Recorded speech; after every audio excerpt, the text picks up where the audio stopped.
Hello students, welcome back to Punjab careers. तो जैसे कि हम लोग इकोनॉमिक्स की एक सीरीज डिस्कस कर रहे हैं जिसमें हम लोग 2021 के पीवाईक्यू क्वेश्चंस डिस्कस करेंगे। तो इससे पहले हम लोगों ने 2 क्लासेस ऑलरेडी डिस्कस कर ली है जिसमें 30 क्वेश्चंस हम लोगों ने डिस्कस किए हैं। तो उन 30 क्वेश्चंस में आपको समझ में आया होगा कि अच्छा आपका जो सिलेबस है एक्चुअल में उससे कैसे क्वेश्चंस पूछे जा रहे हैं। तो माइक्रो के भर भर के क्वेश्चंस हमने देखे, मैक्रो इकोनॉमिक्स के भी कुछ क्वेश्चंस अभी आ रहे हैं। अब कल तक हम लोगों ने कुछ आईएएस वाले क्वेश्चंस हम लोग कर रहे थे, है ना, आईएसएलएम से रिलेटेड। अब इसी को हम लोग कंटिन्यू करेंगे, 61st क्वेश्चन पे चलते हैं। And one more thing students, जो भी ये लेक्चरर के लिए आप में से जो भी तैयारी कर रहा है लेक्चरर कैडर पंजाब, तो आपको ना एक और चीज़ का ध्यान रखना है कि पीवाईक्यू सिर्फ इसलिए इंपॉर्टेंट नहीं है कि अच्छा देखो कि हमें ये आते हैं नहीं आते। आपको समझना है कि ये टॉपिक्स पहले पूछे गए हैं, दोबारा भी पूछे जा सकते हैं। तो जब भी हम लोग सिलेबस से रिलेटेड टॉपिक्स पढ़ रहे होंगे आपको पता होना चाहिए कि अच्छा ऐसे क्वेश्चन आए थे यहाँ से पहले। ठीक है, तो इस अंडरस्टैंडिंग के साथ आपको ये पूरी क्लासेस देखनी है और ये पूरी सीरीज है। 2021 का पेपर जब हम लोग कंप्लीट सॉल्व कर देंगे, बिकॉज 150 क्वेश्चंस है इसमें, इसके बाद हम लोग चलेंगे 2016 पे। ओके, चलो शुरू करते हैं। तो ये क्वेश्चन क्या बोल रहा है, ice curve show that when income increases. तो इसके लिए आपको अभी तक समझ में आ गया होगा कि ISLM कितना इंपॉर्टेंट मॉडल है ना। यहाँ से काफी सारे क्वेश्चन आए गए, 5-6 क्वेश्चन, अभी और भी थोड़े बहुत क्वेश्चन बचे, ऑलरेडी हम लोगों ने डिस्कस कर लिए। तो IS curve show that when income increases, तो जब इनकम इंक्रीजेस करते हैं IS कर्व के हिसाब से क्या होना चाहिए, interest rate must falls to restore equilibrium in the goods market, या फिर interest rate must rise to restore equilibrium in the goods market, interest rate must falls to restore equilibrium in the money market, या फिर interest rate must rise to restore equilibrium in the money market. तो एक condition इसने दे दी है, और condition क्या है आपको सामने दिख रहा है ना, कैसी कंडीशन है। ये कंडीशन है इस तरह की कि अगर इनकम बढ़ती है तो इक्विलिब्रियम को रिस्टोर करने के लिए क्या कंडीशन होगी। तो इसमें सिंपली आप लोग ध्यान रखोगे 61st क्वेश्चन में कि अगर आप लोगों को इक्विलिब्रियम को रिस्टोर करना है और इनकम बढ़ रही है, आईएस कर्व की बात होगी, ठीक है, गुड्स मार्केट में, so your correct option will be A. ठीक है, interest rate must falls, interest rate कम होना चाहिए ताकि इक्विलिब्रियम फिर से रिस्टोर हो जाए। तो ए होगा करेक्ट ऑप्शन। दोनों लैंग्वेज में क्वेश्चन है, इंग्लिश एंड पंजाबी, तो जिसमें भी आप कंफर्टेबल हो आंसर द क्वेश्चन, है ना। अगला सवाल, in general equilibrium condition of ISLM analysis the effect of temporary adverse supply shock do not include. अब ISLM दोनों का कंबाइंड बात हो रही है, तो इक्विलिब्रियम कंडीशन ये बोल रहा है कि इक्विलिब्रियम कंडीशन है ISLM एनालिसिस की, temporary adverse supply shock do not include what. तो ये टर्म क्या है, temporary adverse supply shock. Temporary adverse supply shock का सिंपल मतलब है कि जो आपकी सप्लाई है वो कम हो गई किसी रीजन से, टेम्पररी कुछ समय के लिए सप्लाई कम हो गया, तो इसमें क्या नहीं आता, डू नॉट इंक्लूड व्हाट। सबसे पहले increase in real interest rate, दूसरा इंक्रीज इन कंजम्पशन लेवल, तीसरा a lower in output level, या फिर an increase in price level. तो सीधे सीधे जब हमने बोला कि टेम्पररीली सप्लाई जो है वो कम हो गई, तो लोअर इन आउटपुट लेवल तो होगा। तो डू नॉट इंक्लूड में क्या आएगा, डू नॉट इंक्लूड में या तो रियल इंटरेस्ट रेट आएगा, या फिर कंजम्पशन लेवल आएगा, या फिर प्राइस लेवल आएगा। तो 62nd का अगर हम लोग करेक्ट ऑप्शन देखें, that will be increase in consumption level, because यहाँ पे आपको बोला गया है कि जो टेम्पररीली है ना, टेम्पररीली का मतलब कि थोड़े टाइम के लिए, तो it does not include increase in consumption level. ठीक है, it does not include increase in consumption level, B is correct option. इसके लिए आपको ISLM बहुत ही अच्छे से समझना है, और IS अलग से, फिर LM अलग से, देन उसको कंबाइंड। चलो, situation when a high rate of inflation prevail simultaneously with a high rate of unemployment rate is called as. अब बहुत सारे क्वेश्चंस जैसे कि जो थोड़े से मुश्किल क्वेश्चंस होते हैं माइक्रो इकोनॉमिक्स से रिलेटेड, वो ऑलरेडी हो चुके हैं, और कुछ क्वेश्चंस हम लोगों ने मैक्रो इकोनॉमिक्स के भी पढ़े, बट अब यहाँ पे कुछ ईजी पोर्शन में हम लोग चल रहे हैं कि अब आपको सिंपली सिचुएशन बतानी है कि इन्फ्लेशन रेट है हाई, ठीक है, हाई इन्फ्लेशन रेट है, बट इसके साथ आपको हाई रेट ऑफ अनएम्प्लॉयमेंट भी देखने को मिल रहा है, बेरोजगारी भी ज्यादा है, इन्फ्लेशन महंगाई भी ज्यादा है, बेरोजगारी भी ज्यादा है।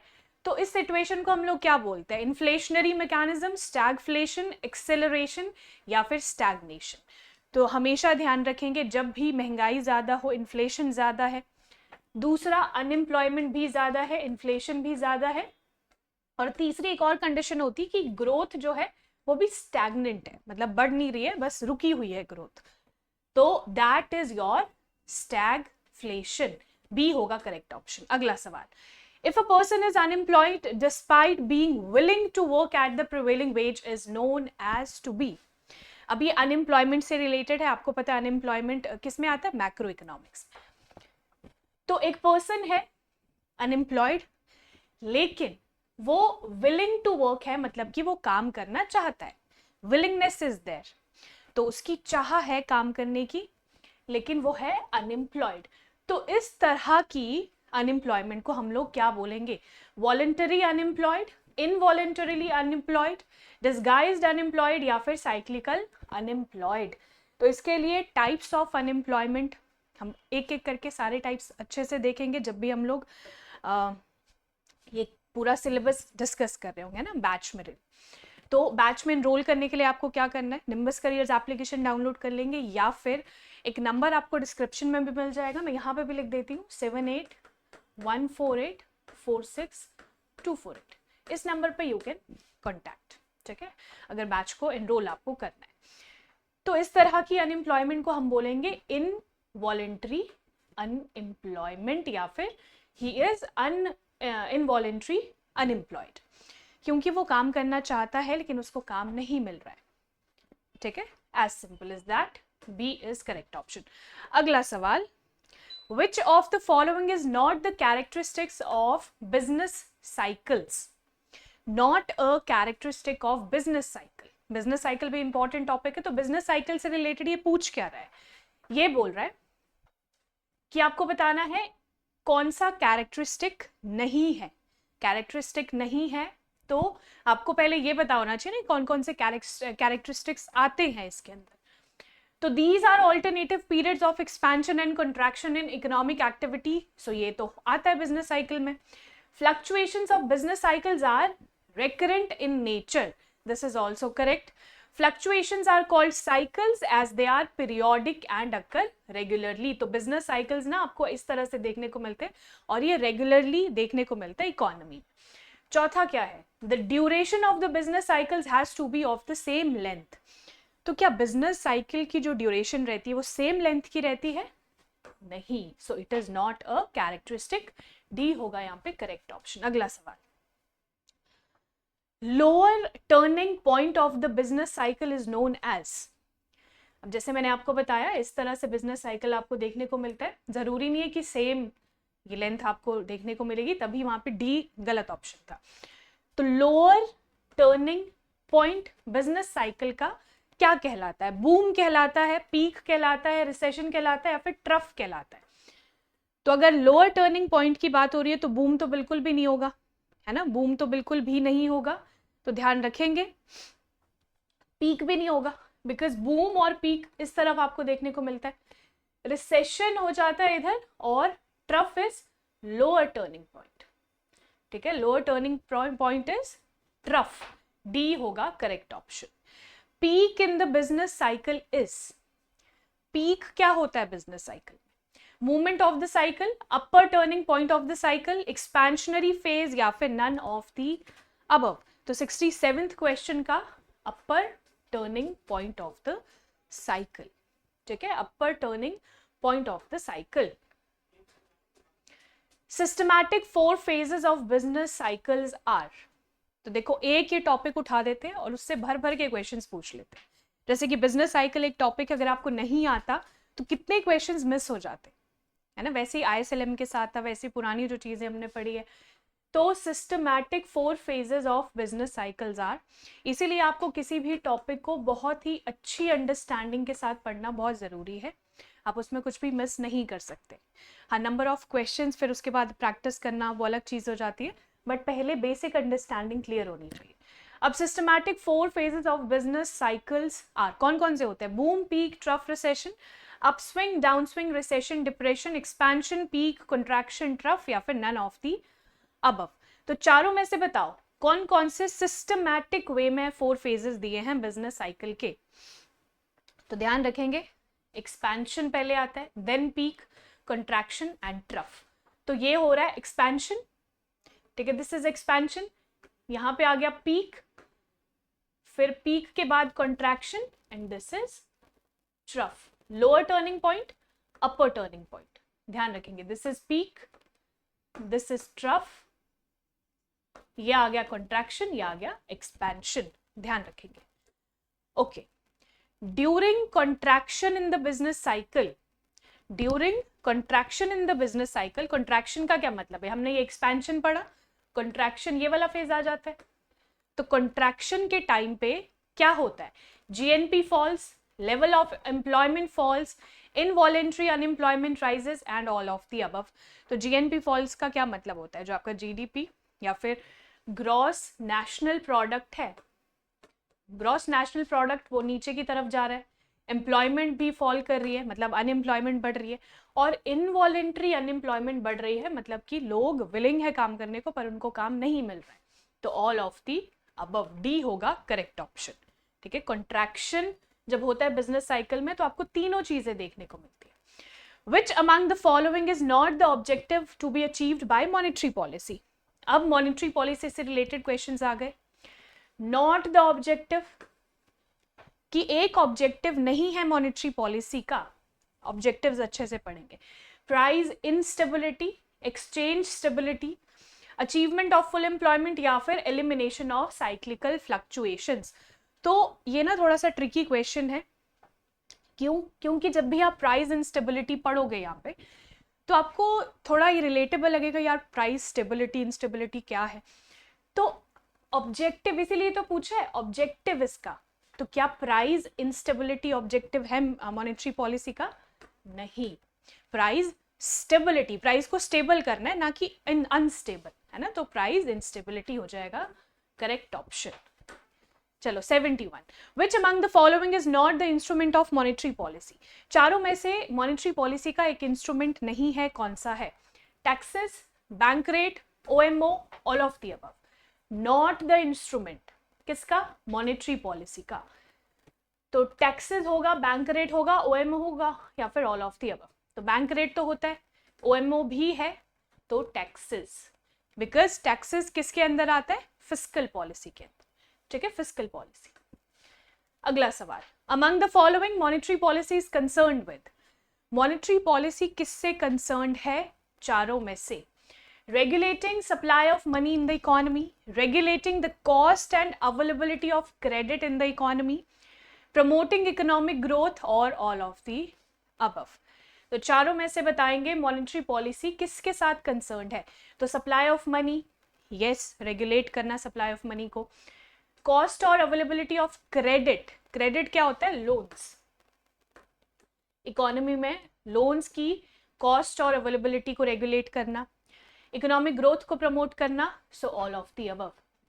तीनों मॉनेटरी पॉलिसी से कंसर्न्ड है, ठीक है, ऑल ऑफ द अबव। अगला सवाल, which is the qualitative tool instrument of monetary policy? तो qualitative tool instrument monetary policy का बैंक रेट है, रेपो रेट है, सिलेक्टिव क्रेडिट कंट्रोल है, या फिर ओएमओ है। तो इन तीनों को हम लोग लेंगे क्वालिटेटिव में, ठीक है, क्वांटिटेटिव। तो क्वालिटेटिव में क्या आएगा? Selective credit control, C. अगला सवाल, a minimum rate at which central bank of a country provides loans to dash dash dash. अब ये क्वेश्चन अगर आपको एग्जैक्टली ऐसा ही पेपर में देखने को मिले तो इसके ना आपको नंबर मिल जाते हैं, बट एक शर्त होती है कि ऐसा कोई भी स्क्रैच क्वेश्चन हो तो उसको अटेम्प्ट जरूर करो, तभी नंबर मिलते हैं। बट इसको हम डिकोड करते हैं, क्या लिखा होगा यहाँ पे? Minimum rate at which central bank of a country, central bank of a country अगर हम इंडिया की बात कर रहे हैं RBI, provides loans to the, यहाँ पे बैंक्स लिखा है तो यहाँ पे बड़ा सा वर्ड कमर्शियल होगा, ठीक है, commercial banks is known as. तो कौन सा एक रेट है जिसपे सेंट्रल बैंक प्रोवाइड करता है loan to the commercial banks of the country? So repo rate होगा करेक्ट ऑप्शन, ठीक है, इसके आपको वैसे ही नंबर मिल जाते हैं। चलो अगला सवाल, rate of interest at which RBI lends overnight funds to the banks against, अब यहां पे भी आपको समझ नहीं आ रहा है ना क्या है ये, कोलैटरल या फिर सिक्योरिटी है, ठीक है, कोलैटरल या फिर सिक्योरिटी। तो ऐसे ओवरनाइट फंड को हम लोग क्या बोलेंगे, उसको बोलेंगे हम लोग बैंक रेट, ठीक है, उसको बैंक रेट बोलते हैं। अगर कोई भी सिक्योरिटी ना लेके ऐसे ओवरनाइट फंड, ठीक है, ओवरनाइट फंड कौन दे रहा है, आरबीआई दे रहा है टू एनी कमर्शियल बैंक, ठीक है, एनी कमर्शियल बैंक। अगला सवाल, choose the correct one among the following, अब आपको करेक्ट स्टेटमेंट बतानी है चारों में से। In case of recessionary conditions, other things remaining the same, reducing cash reserve ratio helps in recovery. In case of recessionary conditions, other things remaining the same, increasing cash reserve ratio helps in recovery. या फिर in case of recessionary conditions, other thing remain the same, changing cash reserve ratio does not help in the recovery, या फिर none of the above. तो यहाँ पे चारों में से एक स्टेटमेंट सही है। अब देखो, जब भी रिसेशनरी कंडीशन है, मतलब कि इकोनॉमी नीचे की तरफ जा रही है, तो उस टाइम पे क्या होता है, रिकवरी किससे हो सकती है, जब सीआरआर को कम कर देंगे, ना कि ज्यादा, कैश रिजर्व रेशियो को कम करके रिकवरी हो सकती है। ए होगा करेक्ट ऑप्शन 76। अगला सवाल, when deliberate policies are pursued to prevent price rise in the present, but it is only temporary as the forces are accumulating to burst in the future is the feature of। अब आपको ऐसी policy बतानी है जब भी price rise हो, ठीक है, प्राइस राइज हो रहा है, उसको प्रिवेंट करने के लिए प्रेजेंट में, ठीक है, कुछ टेम्पररी फोर्सेस यूज की गई है, तो उसको हम क्या बोलेंगे, उस पॉलिसी को हम लोग क्या बोलेंगे, hyper inflation, deflation, suppressed inflation या फिर क्रीपिंग इन्फ्लेशन। तो इसके लिए आपको पर्टिकुलर टर्म पता होनी चाहिए थी कि सप्रेस्ड इन्फ्लेशन हम उसे कहते हैं, ठीक है। गवर्नमेंट क्या करती है, इन्फ्लेशन को कम करने की कोशिश करती है for the temporary phase. Which of the following is opposite to inflation? Inflation के ऑपोजिट, वेरी इजी क्वेश्चन, इससे इजी क्वेश्चन ही नहीं हो सकता था, डिफ्लेशन, है ना, तो बी होगा करेक्ट ऑप्शन। अगला, according to IMF which among the following is a developing economy? IMF के हिसाब से चारों option, USA, Japan, South Korea और इंडिया में से डेवलपिंग इकोनॉमी कौन सी है? इंडिया ओनली, बिकॉज बाकी सारे क्या है, डेवलप्ड नेशंस। चलो, which country among the following is not a member of BRICS? अब ये थोड़ा सा स्टैटिक पोर्शन आ जाता है कि जिसमें आपको पता होना चाहिए एग्जैक्टली कि क्या आंसर हो सकता है। तो ब्रिक्स के मेंबर कंट्रीज अगर आपको पता होगी तभी आप बता पाओगे। Not a member, Brazil, India, Chile और साउथ अफ्रीका। तो ऐसे भी आप याद रख सकते हो, B for Brazil, Russia, India, China, South Africa. तो यहाँ पे एक नाम नहीं आया, दैट इज चिले, तो सी हो जाएगा correct option. Common characteristics of under developed countries are, जो अंडर डेवलप्ड कंट्रीज रहती है उनका एक कॉमन कैरेक्टरिस्टिक क्या रहता है? पर कैपिटल इनकम लो होता है, डेफिशिएंसी ऑफ कैपिटल वहां पे होता है, इकोनॉमिक बैकवर्डनेस होता है लोगों में, और ऑल ऑफ द अबव। तो चारों ऑप्शंस हो जाएंगे सही। अगला सवाल, for India in 2019 the share of manufacturing value added as a percentage of GDP is. तो यहाँ पे सिंपली आपसे पूछा गया है जीडीपी में आपको मैन्युफैक्चरिंग का शेयर बताना है 2019 से रिलेटेड, ठीक है, 2019 से रिलेटेड, क्योंकि ये 21 में एग्जाम हुआ था, तो उस हिसाब से आपको क्वेश्चन पूछा गया है। तो 15%, 7%, 60%, 70%, तो ध्यान रखेंगे 15% was the correct option for that period of time. तो अभी के एग्जामिनेशन के हिसाब से अभी का डेटा आपको पता होना चाहिए। What is the target year to achieve SDG by United Nations development programme? UNDP के हिसाब से ईयर बताना है कि एसडीजीज को हम लोगों को कब तक कंप्लीट करना है, 2030। Statistics is helpful in the study of, अब यहाँ पे स्टैटिस्टिक्स से रिलेटेड क्वेश्चन है, तो स्टैटिस्टिक्स ना किस में काम आता है, इकोनॉमिक्स में, केमिस्ट्री में, जूलॉजी में, या फिर ऑल ऑफ द अबव, तो सभी में है ना। स्टैटिस्टिक्स ऐसा अलग से सिर्फ इकोनॉमिक्स के लिए नहीं है, वो किसी भी सब्जेक्ट में काम आ सकता है और तीनों सब्जेक्ट में काम आता है। Identify the correct statement, 4 statement है, चारों में से करेक्ट कौन सी है। Qualitative data reflect the numeric features of experimental units, quantitative data poses non numerical properties, या फिर statistics is the use of data to help decision maker reach better decisions. जब आप पहला स्टेटमेंट पढ़ रहे थे, क्वालिटेटिव डेटा लिखा है और आगे क्या लिखा है, न्यूमेरिक फीचर्स, तो क्वालिटेटिव और नंबर्स नहीं मिलते। हाँ, यहाँ पे अगर क्वांटिटेटिव लिखा होता तो ये सही होता, और ये दोनों स्टेटमेंट ना आपस में बिल्कुल उल्टी है, तो दोनों गलत है। करेक्ट स्टेटमेंट हो जाएगी सी, ठीक है, बिकॉज यहाँ पे सिर्फ इकोनॉमी में ओनली नहीं स्टैटिस्टिकल मेथड्स एप्लीकेबल होते। अगला सवाल, थोड़े से क्वेश्चन बचे, ठीक है। Which of the following is the method of collecting primary data? अब प्राइमरी डेटा, जब भी आप स्टैटिस्टिक्स पढ़ रहे होते हो उस टाइम पे प्राइमरी डेटा, सेकेंडरी डेटा, ये सारी चीजें आपको पता होनी चाहिए। तो प्राइमरी डेटा का आपको क्या बताना है, method, direct personal interviews, official publication of central and state governments, reports of committees and commissions, या फिर नन ऑफ द अबव। तो जब प्राइमरी डेटा, ठीक है, प्राइमरी डेटा की बात हो रही है, सो डायरेक्ट पर्सनल इंटरव्यूज, आप लोग डायरेक्टली जो डेटा है वो कलेक्ट करते हो बाय पर्सनल इंटरव्यूज, ए होगा करेक्ट ऑप्शन। आखिरी के 3 क्वेश्चंस हैं। Sampling technique in which each and every unit of the population has an equal opportunity of being selected in the sample is known as. Sampling का बड़ा interesting question है। आपको क्या बताना है कि ऐसी कौन सी टेक्निक है जिसमें हर एक को, ठीक है, हर एक यूनिट को अपॉर्चुनिटी है इक्वली सिलेक्ट होने की। सो सिंपल और unrestricted random sampling, convenient sampling होगा, नन ऑफ द अबव होगा, या फिर जजमेंट सैम्पलिंग होगा।